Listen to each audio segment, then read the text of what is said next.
నమస్తే. Welcome to RTV health. నేను సహస్ర. So, ఎక్కడ చూసినా గూడా ప్రతి ఒక్కరు కుర్చీలకే పరిమితమైనటువంటి ఉద్యోగాలు చేస్తూ ఉన్నారు ఈ రోజుల్లో. ఒకప్పుడంటే వ్యవసాయం చేసేవాళ్ళు, శారీరక శ్రమ ఎక్కువగా ఉండేది. బోలెడన్ని మనకి పనులుండేవి. వడ్రంగులని, లేకపోతే గౌడ్స్ అని ఇవన్నీ గూడా కులాలు గూడా ఈ పనులు బట్టే వచ్చాయి. కానీ ఇప్పుడు ఎవరు చూసిన సాఫ్ట్‌వేర్, యూట్యూబర్, సిస్టమ్ మీద కూర్చొని వర్క్ చేయడమే ఉండడం వల్ల శారీరక శ్రమ తక్కువైపోయింది. సో, మరి దీనికి సొల్యూషన్ ఎలా మరి మనకి బాడీకి ఎక్సర్సైజ్ ఎలా అవ్వాలి అని అంటే, అది కూర్చున్న చోట గూడా మనం చాలా ఆహ్, యోగాసనాలు ఇవన్నీ గూడా చేయొచ్చంటున్నారు. మెడికేషన్ గూడా చేయొచ్చంటున్నారు. ఇంకేమైనా ఉన్నాయా దీనికి సొల్యూషన్ అనేవి గూడా తెలుసుకుందాం. మరి ముఖ్యంగా ఐటీ పీపుల్ ఎక్కువగా దీనికి సఫర్ అవుతున్నారు. సో, ఐటీ పీపుల్‌కి ఈ స్ట్రెస్ నుంచి బయటికి రావడానికి ఒక మంచి సొల్యూషన్ అయితే చెప్తున్నారు. Doctor Nadeemuddin, wellness coach and also CEO of Active Life. నమస్కారం సార్. నమస్కారం. సార్, మీరన్నట్టు కార్పొరేట్ లైఫ్ అనేది ఎక్కువైపోయింది ఈ రోజుల్లో. ఈ కార్పొరేట్ లైఫ్ నుంచి బయటపడడానికి మీరు చెప్పే సజెషన్స్ ఏంటసలు? సో, యాక్చువల్లీ కార్పొరేట్ వెల్‌నెస్ అనేది ఒక పెద్ద సబ్జెక్టు. ఇది ముందు కంపెనీస్ ఎలా ఆలోచించేవాళ్ళంటే, నువ్వు పని చేస్తున్నావు, నీకు శాలరీ ఇచ్చేస్తాను, నువ్వు వెళ్ళిపో. ఓకే, నా పని అయిపోయింది, నువ్వు పని చేసినానికి నీకు శాలరీ ఇచ్చేస్తున్నాను. బట్ దానివల్ల ఏమవుతానిందంటే, వాళ్ళు వెళ్ళి రోగాలు అవి వస్తుంటే, అగైన్ అది కంపెనీ మీద లాస్ చేస్తుంది. ఎందుకు వాడు మెడికల్ ఇన్సూరెన్స్ చేయాలి, వాడు హాస్పిటలైజేషన్ ఇవన్నీ కంపెనీ బేర్ చేయాలి. సో దానికోసము లాసెస్ వస్తున్నాయి. సో దానికోసం వాళ్ళు ఏం చేశారంటే కార్పొరేట్ వెల్నెస్ని ప్రాఫిటబుల్ ఎట్లా చేయాలి. ఇఫ్ ఎంప్లాయీస్ ఆర్ హెల్దీ, అంటే అందరు ఎంప్లాయీస్ హెల్దీగా ఉన్నారంటే ఆర్గనైజేషన్ ఈజ్ హెల్దీ. ప్రతి ఒక్కరు అన్హెల్దీగా ఉన్నారు. ఒకటి బ్యాక్ పెయిన్ వచ్చింది, ఒకటికి బీపీ వచ్చేసింది, ఒకటికి హార్ట్ అటాక్ వచ్చింది. అంటే మెయిన్ కీ రోల్ ఇప్పుడు హార్ట్ అటాక్స్ ఇవన్నీ ఎవరికి వస్తాయంటే top level executives, CEO, vice president, ఈ లెవెల్ వాళ్ళకి ఎప్పుడైతే హార్ట్ అటాక్ ఇలాంటి ప్రాబ్లమ్స్ వస్తాయో అది చాలా ఎఫెక్ట్ పడుతుంది కంపెనీ మీద. మిడిల్ లెవెల్ మేనేజ్మెంట్ వాళ్ళకి డయాబెటీసు, బ్యాక్ పెయిన్లు ఇవి అవి చాలా మస్కులోస్కెలిటల్ ప్రాబ్లమ్స్ అంటారు. ఇవైతే ఎప్పుడు వస్తాయో వాళ్ళు పనిచేయరు. సో దీనివల్ల కంపెనీకి లాస్ వస్తుంది. అందుకని కార్పొరేట్స్ ఇప్పుడు ఫోకస్ చేయడం స్టార్ట్ చేసినాయి కార్పొరేట్ వెల్నెస్ మీద. సో వాళ్ళ హెల్త్ కూడా వీళ్ళు చూసుకుంటున్నారా? వాళ్ళ హెల్త్ని ఎట్లా కాపాడాలి అంటే కంప్లీట్లీ ఏం చేయలేరు. ఇప్పుడు ఇంతకుముందు ఎట్లున్నారంటే మెడికల్ ఇన్సూరెన్స్ 100 మంది ఎంప్లాయీస్ ఉన్నారు, 100 మందికి ఇన్సూరెన్స్ చేసేస్తే నా పని అయిపోయింది, ఏమైనా అయితే హాస్పిటల్ పోతే చూసుకుంటారు. కానీ దానివల్ల ఏం చేస్తుంది, ఇన్సూరెన్స్ కంపెనీ 100 మందిలో 50 మందికి హాస్పిటలైజ్ అయితే నెక్స్ట్ ఇయర్ ప్రీమియం పెంచేస్తారు. సో కాబట్టి వాళ్ళని హాస్పిటల్ పోకుండా ఆపడమే కార్పొరేట్ వెల్నెస్ ప్రోగ్రామ్. సో మేము దాన్ని ఇంప్లిమెంట్ చేస్తున్నాము చాలా కార్పొరేట్స్లో. మేమేం చేస్తామంటే ఫస్ట్ హెల్త్ రిస్క్ అసెస్మెంట్.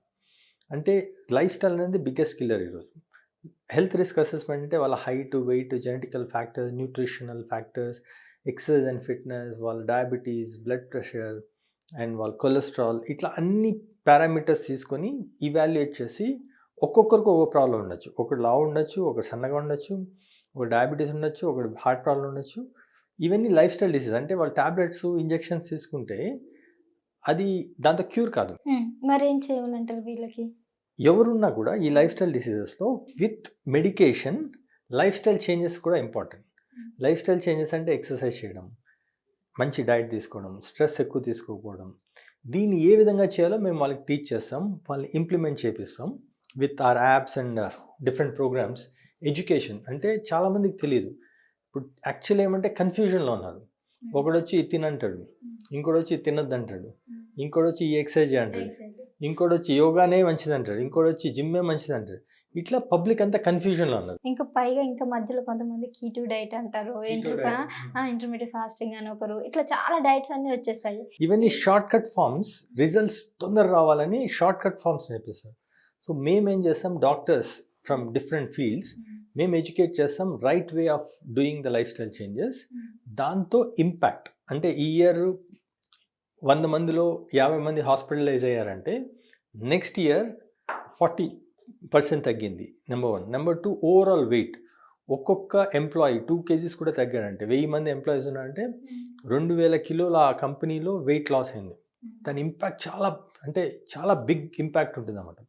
ఎందుకంటే హెల్త్, ఓవరాల్ హెల్త్ మీద ప్రొడక్టివిటీ పెరుగుతుంది. ఒకడు 8 అవర్స్లో పని చేస్తాడు, ఎట్లా చేస్తున్నాడు, ఇట్లా కూర్చొని అయ్యో ఇక్కడ నొప్పి, అక్కడ నొప్పి, తలనొప్పి అని చేస్తే వాడి ప్రొడక్టివిటీ 4 గంటలు చేసిన ప్రొడక్టివిటీ వస్తుంది. వాడు యాక్టివ్గా హ్యాపీగా చేస్తే అది మోర్ దెన్ 8 అవర్స్లో రావాల్సిన అవుట్పుట్ వస్తుంది.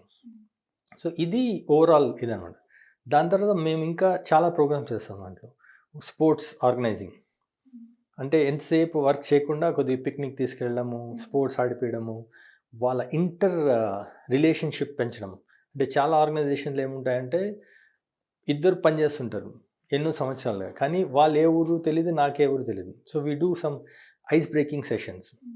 నువ్వు ఏ ఊరు ఏ స్కూల్లో మాట్లాడితే ఇంకా కనెక్టివిటీ పెరుగుతుంది. అరే మాది తినాలి మీది తినాలి సో అందు గురించి చాలా మంది కార్పొరేట్ కంపెనీలు అప్పుడప్పుడు ఎక్స్కర్షన్స్ కి ఆ పిక్నిక్ తీసుకెళ్ళడానికి ఇది ఒక రీజన్ కూడా.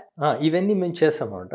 దీనివల్ల ఏమవుతుందంటే ఓవరాల్ హెల్త్ అనేది ఇంప్రూవ్ అవుతుంది, మెడికల్ కాస్ట్ తగ్గుతుంది, అండ్ ఓవరాల్ కంపెనీ ప్రాఫిటబిలిటీ పెరుగుతుంది, కంపెనీ లాభాలు ఎక్కువ వస్తాయి.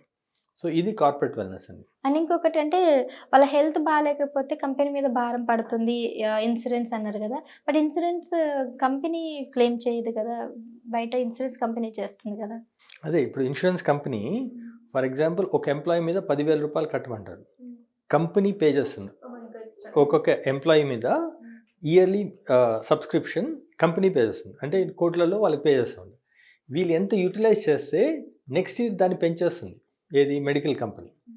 సో ఇన్ని రోజులు హెచ్ఆర్ హెడ్స్ ఏం ఆలోచించారంటే నేను మెడికల్ ఇన్సూరెన్స్ చేసినా నా పని అయిపోయింది, కానీ వాళ్ళు ఎన్ని రోజులు హాస్పిటల్లో ఉంటున్నారు, ఎన్ని రోగాలకి ట్రీట్మెంట్ తీసుకుంటారు, ఇది పట్టించుకునే వాళ్ళు. ఇప్పుడు వాళ్ళని ఆపితే ఈ కంపెనీ ప్రొడక్టివిటీ పెరుగుతుంది, ఈ కంపెనీ లాభాల్లో వస్తుందని దీని మీద ఫోకస్ చేయడం స్టార్ట్ చేస్తారు. సో మీరు అన్నట్టు కేవలం వాళ్ళ ప్రొడక్టివిటీ కానీ కాకుండా ఎంప్లాయీ హెల్త్ కూడా అన్ని కార్పొరేట్ కంపెనీలు తీసుకోవడం అనేది చాలా ఇంపార్టెంట్ అంటారు. మీరు ఇప్పుడు చూస్తున్నారు ఈ ఫీల్డ్లో కాబట్టి ఎంతమంది కంపెనీస్ ఇవన్నీ మీద దృష్టి పెట్టినాయి అంటారు?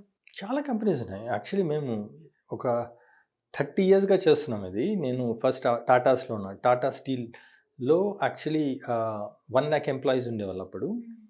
వాళ్ళందరికీ చాలా రోగాలు వచ్చాయి. అంటే అంత వైస్ ప్రెసిడెంట్స్ అందరూ హార్ట్ అటాక్స్, బీపీలు, షుగర్లు పెరిగిపోయి వెళ్తా ఉంటే మేము ఇంప్లిమెంట్ స్టార్ట్ చేస్తే దీనివల్ల ఏమైందంటే కొన్ని కోట్ల రూపాయలు మెడికల్ బడ్జెట్లో తగ్గింది వాళ్ళకి, హాస్పిటల్ ఖర్చు, అండ్ క్వాలిటీ ఆఫ్ లైఫ్ పెరిగింది, అందరు హ్యాపీగా ఫీల్ అయ్యే స్టార్ట్ అయ్యారు.